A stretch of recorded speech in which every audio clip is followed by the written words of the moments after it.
Hey guys, welcome back to the channel, Miss Lee, where we do reviews. So, if you already been here before, thank you for stopping in again.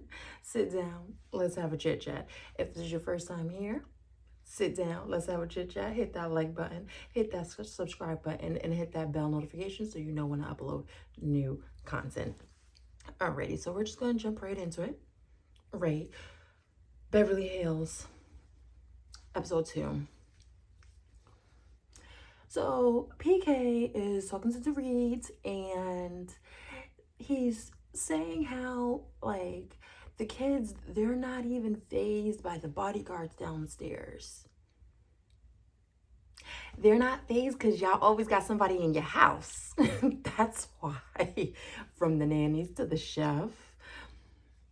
At one point, PK was managing somebody, like, he was either a comedian or magician, I don't remember, but he was living with you too. So your kids just probably think this is a part of the entourage.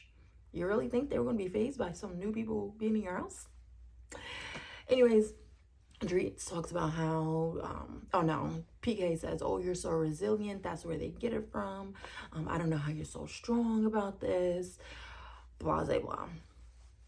Dorit, starts talking about how her father was in the Israeli military and he always taught them to never be scared. She told this cute little story about how, like, when she was younger, this bee was coming, you know how bees do and how people react. And her father told her, no, stop flailing your arms, stop acting scared, and the bee will not be scared, and that's why it's doing what it's doing, because it's really scared of you. So then she said, like, the bee had landed on the table and the father grabbed up the bee and showed her the bee. And then ever since then, she's never been afraid of bees. Okay, whatever. It was a cute story. Kyle and Lisa Rinna go out to lunch and they're talking about how Sutton over there stirring the pot about this whole Elton John fundraiser, and she spilled the tea on Watch What Happens Live, and Rinna was so offended and her husband was so offended, and Kyle is getting tea from Rinna, and she's like, and you know what? And the way Kyle leans in while eating her food, she's like, what? She was sipping that tea, sipping that tea, sipping that tea, eating, sipping that tea. Anyway, so she pretty much says that, Lisa Rinna says that her husband texts Dorit saying, we've always been coming to this event. I'm not sure why you're trying to badmouth me, blah, blah, blah. Lisa Rinna's in her feelings. She was like, listen, you could pop jump all you want about me, but don't ever bring my husband into it. I understand. So then we meet this new character. So as Lisa Rinna is getting, we meet the new character this episode, and Lisa Rinna is getting ready for the party. I'm telling you, the Beverly Housewives hit differently. The conversations that they have are not your basic conversations. She was like, yeah, and Diana, she's going to be coming. So she's pretty much telling her hair people, makeup people about Diana and that she's had a baby at 43. Yes, I understand. That's normally not the norm. But here's what's the kicker was. She was like, yeah, and she carried it on her own. Yeah, like most people do. I'm telling you, Beverly Housewives hit differently. So now people are going to the party. I can't. This is when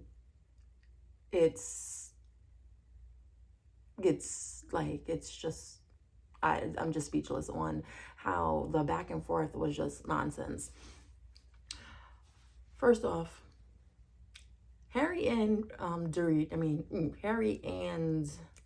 Lisa are putting place cards out, and they are so shady.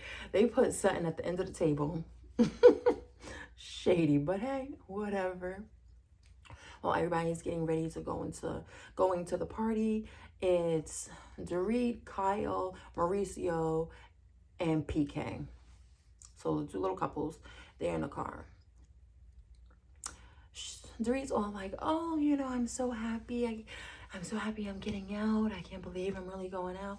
What do you mean you can't really believe you're going out? Because just the other day you went over to Kyle's house, and here's the kicker, right?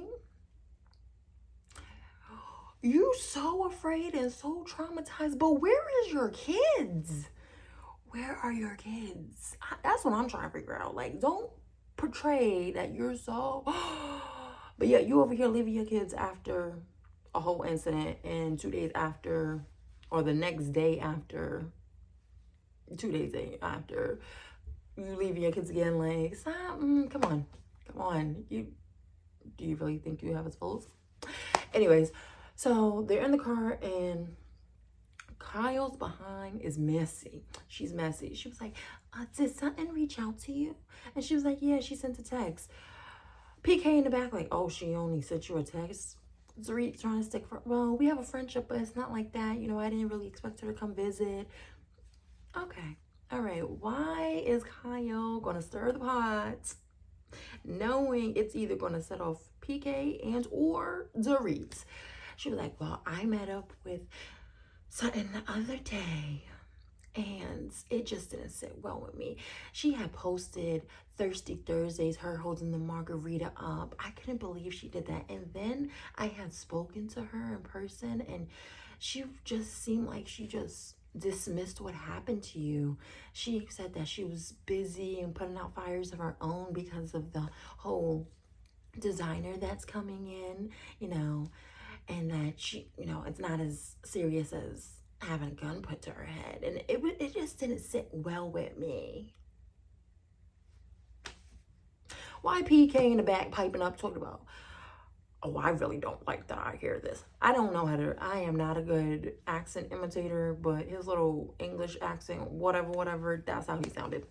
Anyways, so now we get to the party. Everyone is, coming in, kisses. Now we meet Diana. First of all, Diana, fiance. Yeah. He is young. Come to find out, he's 15 years younger than her. Okay, but you know what? I'm not even going to knock it. I'm not going to knock it. Why? Because men do it all the time, so I'm not going to judge her. Get it how you live, sis. Get it how you live. So now they're at the table, at the dinner. The men, they eat, they go off to the side. To be honest, I don't even know how this whole thing. Oh, Sutton and her messy behind. Like, shut up, Sutton. Nobody told you to say anything. She was like, Dorit talking about, "Oh, I'm so happy that I was able to come." Sutton going to pipe up, making everything about her. "I'm so happy I was able to make it too, because I know how you and Harry were upset about, what I had said. I spoke about something that, now she has a southern accent. I'm not doing the accent properly, but she pretty much talking all slow and not, she's talking like elongated.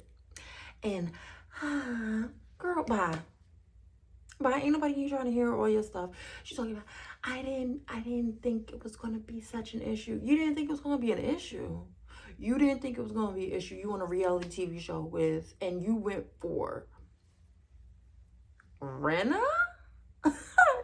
You clearly did not watch past seasons, and you must have not had encounters with her last season for you not to think that was not going to be an issue. So then she's like, "Yeah, and you canceled." Renna's like, "You canceled your table." She's like, "I did not." Garcelle piping up, saying, "Don't you have receipts for the table?" Garcelle, shh. Let her speak up for herself. She needs to learn how to stick up for herself. Homegirl pulls out the receipts from her purse. Like, why? why would you have that? I guess you would have had it because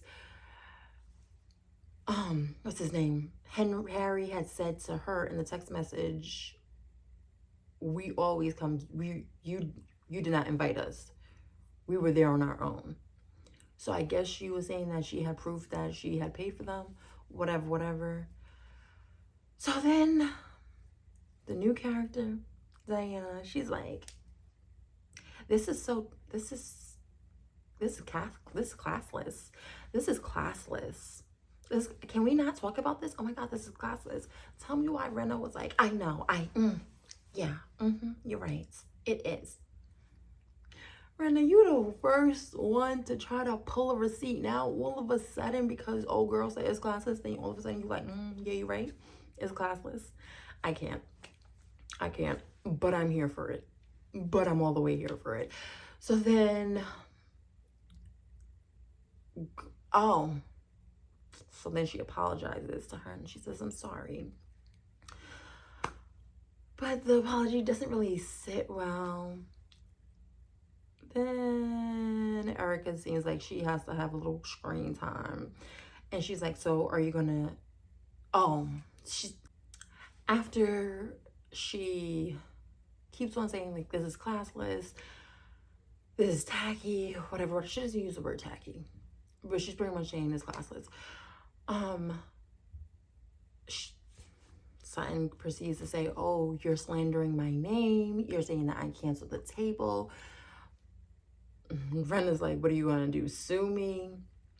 Erica is all like, slander? Really? It was the head movements that she was giving. So then she's like, you know what? Let's just get this over with. I apologize. Erica got to pipe up. She got to get a lot of screen time. I ain't mad at her. She's like, so are you going to apologize to me? No, I'm going to give it to Sutton. Sutton didn't even have to look her way for her to say no. She was like, no, and kept it moving. I was like, oh, Sutton has gained a little backbone. Okay, girl. Alrighty. Still weird to me. She's definitely still weird, but she's gained a little backbone. Un poquito. So then Sutton and Erica get into it, cussing each other out, this, that, and the other. And everybody's like, calm down, calm down. Then Fancy Garcelle is like, oh, well, you know, I'm leaving. This is, oh my gosh, I don't want to be around this. Girl, you get a check to be around this. Sit your behind down. So then they're like, no, why are you leaving? She's like, because she apologized and it doesn't seem like you're taking it and it's just getting nasty. She's like, no, I appreciate your apology and, you know, we're going to make up. Now this was the kicker. When Sutton just loves to talk. She loves to talk. She was like, well, I adore you, Rena. Tell me why Garcelle called her out on her BS. She said, no, you don't adore her. Why did you say that? I was like, God dang, sis, you just gonna call your friend out like that? Oh, I'm here for it. So then, you know, the party dismisses, blase. So now we really get to see Diana's life. Diana, she gives me, first off, I forgot her name. She reminds me of another character from a previous season. I think she had a sickness. I don't remember her name off the top of my head. I can't think of it. But she also gives me Inventing Anna vibes from the Netflix show series. That's who she's giving me because her whole backstory is very interesting. I don't know. That's the vibe she's giving me. She's telling us how she was poor. There was some war in the country that she was living in. I don't remember. And she had to like migrate to, I don't remember. Anyway, she was working to be a maid. She was a chef. She was a waitress. She was doing all this. She was blah, blah, blah. Then she married this rich man. And now she's rich. And then she divorced him. They have two kids together. I don't know if she's living off of alimony. because her new man is just a musician who does Broadway, but she is a socialite pretty much. She knows all, anybody be all. She even said at the dinner that, oh, I was with Kim when she, see, then I say last episode, this was giving me Kim Kardashian getting robbed in Paris, right? That's the vibe it was giving me. Homegirl says the same thing. She said, oh, I was with Kim when she was robbed. I had just left her the other day because I just didn't feel safe. I had a feeling something was going to happen. Did I not tell you? I was, okay, I'm so happy that she said that. She peeped it. She picked up on, I guess, the whole storyline. So then, back to her story. Now she's with this man. Asher, that's his name. And now they're engaged. And that's their little story. I don't think I missed anything. Oh, no. Right before the episode ends, Kyle goes to Sutton's boutique and she's showing them clothes and she was like, oh, I like this, blah, blah, blah. They sit down. So she says, oh, yeah, I'm going to have an opening, blah, blah, blah. And she's like, oh, okay. So then Kyle expresses how she was not feeling too comfortable the previous day when Sutton kind of let it roll off her shoulders that Dorit was robbed and had a gun put to her head. And she was like, how did you expect me to react? I just didn't want to have to think about it. That's just not me. And just the way she's saying it seems like there's no remorse or no kind of like, oh my God, it's just so self-centered. And I'm telling you, these Beverly Housewives hit different. They hit different. So she's like, what do you want me to say? What do you want me to say? Because when I was younger, my house got robbed. And then my father, he offed himself with a gun. What do you want me to say? And she's like, no, I'm not even asking you to say all that. And it's not about you. I said, dang, Kyle. Dang, Kyle. Oh, okay. You telling her off now. About time. Then Sutton was like, well, I don't remember acting that way. I was just so bogged down with work. You were so bogged down with work?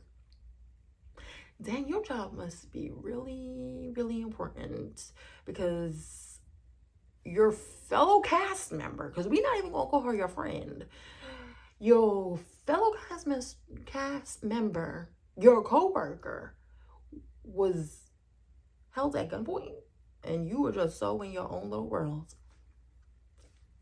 Okay. I have nothing to say about that. I'm telling you, that's Beverly Housewives thought process, or just her just being her own little bubble. Lord, that woman is in her own little bubble. As you can tell, Sutton is not my favorite. She's not my favorite. To be honest, I don't think I have a favorite. But let's come to see on these next upcoming Housewives. Thank you for tuning in. Drop down in the comments. What do you think about this new cast? What do you think about Diana? Does she give you Inventing Anna vibes? Or is it just me? I don't know. Anyways,